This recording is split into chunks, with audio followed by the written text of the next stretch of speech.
Hey everyone, I'm Joe Biden's husband. Hi, I'm Seema Mehta with the Los Angeles Times, and we're here to talk about the second night of the Democratic National Convention, which took place virtually once again because of the coronavirus crisis. So tonight is the night that they do the roll call, which is how you officially pick the nominee. And typically the roll call is, thousands of delegates on the convention floor in the arena, waving signs and sort of waiting for their turn to go to the microphone and announce the number of delegates their state is giving to whichever candidate. Since the candidates couldn't gather in person, though, they actually came up with a pretty interesting way of doing it this year. It's showtime. Each delegation in each state went to a spot in their state to do it, to announce their delegate tally. So, we went from the beaches of California and Guam and Puerto Rico to Red Rocks in Colorado to the desert in Arizona, the Black Lives Matter Plaza in Washington, D.C. It was an interesting way of showing different parts of the United States in a way that we haven't seen in conventions before. And I wouldn't be surprised if they did it in the future, because it was really a little bit more compelling than watching a bunch of people dance on a convention floor for an hour and a half. So they also used the places they went to sort of underscore the messages of the Biden campaign and of the Democratic Party as they move into the general election against President Trump. They had elected officials, including Democrats who ran against Joe Biden, who are now endorsing him, such as Amy Klobuchar and Pete Buttigieg, speak from their respective states. You had union officials, you had students, you had elected leaders, it was really across the gamut. So that was one of the new things that we've never seen before, and it was pretty compelling. This is a different kind of keynote. This year, all of us are on stage. Tuesday is also the traditional keynote night for the up-and-coming Democratic stars. Typically, Tuesday nights they reserve a decent amount of time to showcase a Democratic politician who's usually young, not that well known. In 2004, when Barack Obama was an Illinois state senator, he was the keynote, and he delivered the speech that just blew the crowd away. This year around, they decided to do it a little bit differently. They had 17 people do it. The only one from California was Long Beach Mayor Robert Garcia, who's also been in the news, unfortunately, because his mom and his stepdad just passed away from COVID. So they've selected, it was mostly young elected officials, but it was a mix from around the country to deliver this sort of coordinated message about what the United States would look like with a Joe Biden and Kamala Harris White House. It was interesting to watch, but I question whether the candidates will get the same boost you would get in the past, because in the past you had a wrapped convention hall just focused on one person. And here there were so many of them that it was almost hard to differentiate. But it was another thing where they decided to try something differently because of COVID, and just because this convention is unlike any convention we've seen before. So last night we saw a number of Republicans come out and endorse Joe Biden. And that's actually caused a little bit of consternation in some of the more liberal parts of the Democratic Party. Like, why is my party giving John Kasich or Meg Whitman, airtime when they're only giving somebody like AOC, who they adore, 90 seconds or 60 seconds or whatever she had tonight. Tonight we saw a little bit of a continuation of that, because Colin Powell speak at the convention, and he's endorsed Democratic candidates before, but he did.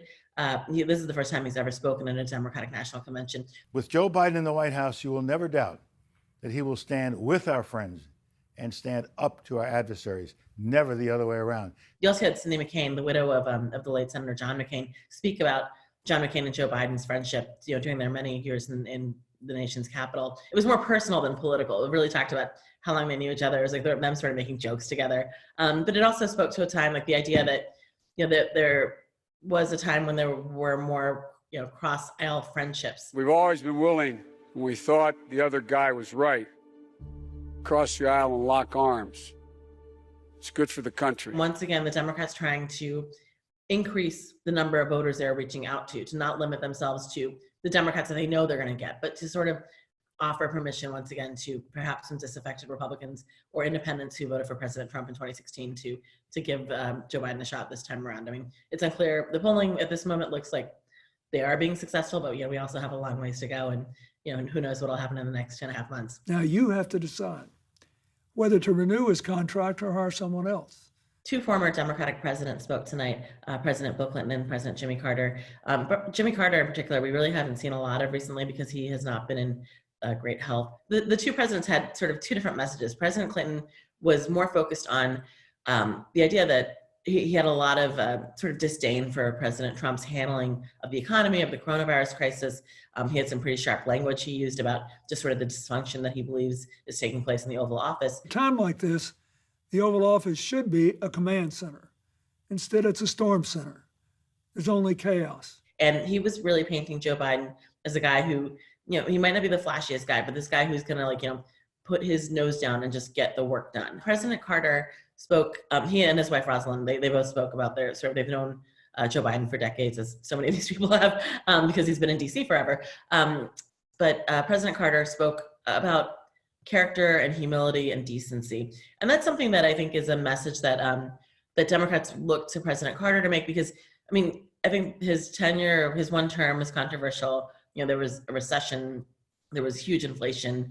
Economically, the country wasn't doing well. There was the hostage crisis. And he served 1 year, and then he was, you know, he was bounced by Ronald Reagan. But since then, I mean, I think people have never questioned the fact that he's like a humble man. He was a peanut farmer from Georgia.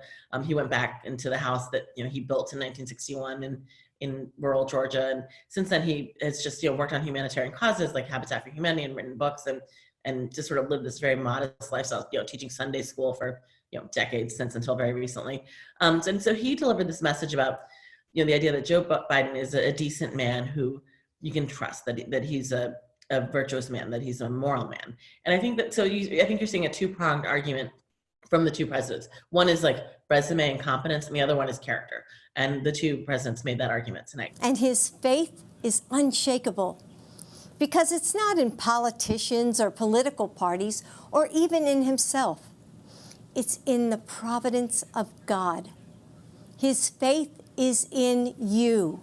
Jill Biden provided an interesting window into Joe Biden's life. Like we sort of know, I think voters sort of know the basics of the biography. They know that Joe Biden was married and that his daughter and first wife were killed in a car crash, leaving him the single father of 2 young sons, and that he would commute back and forth between Delaware and DC, you know, so he could take care of them. He married Jill Biden and they created a family. The story tonight, the videos and the story tonight and Jill Biden's speech tonight really delved more deeply into that, sort of how she went into this family that, you know, really experienced this traumatic event and tried to make them whole, try to remake the family. And I think it provided a very personal view of the relationship between Joe and Jill Biden, her relationship with the kids, just the whole family dynamic that I think we hadn't seen before. And you saw Joe Biden after Jill gave her speech, and he just looked like he was just so moved by it. So it was an interesting window into his life. That was night 2 of the Democratic National Convention. Please join us tomorrow night after we see the third night of the Democratic National Convention, which has got quite a number of notable speakers, including former President Barack Obama, the 2016 Democratic nominee Hillary Clinton, plus California Senator Kamala Harris, who Joe Biden has chosen as his running mate. Gabby Giffords from Arizona will be speaking, and House Speaker Nancy Pelosi from San Francisco, as well as many other speakers. Please tune in tomorrow. Thanks.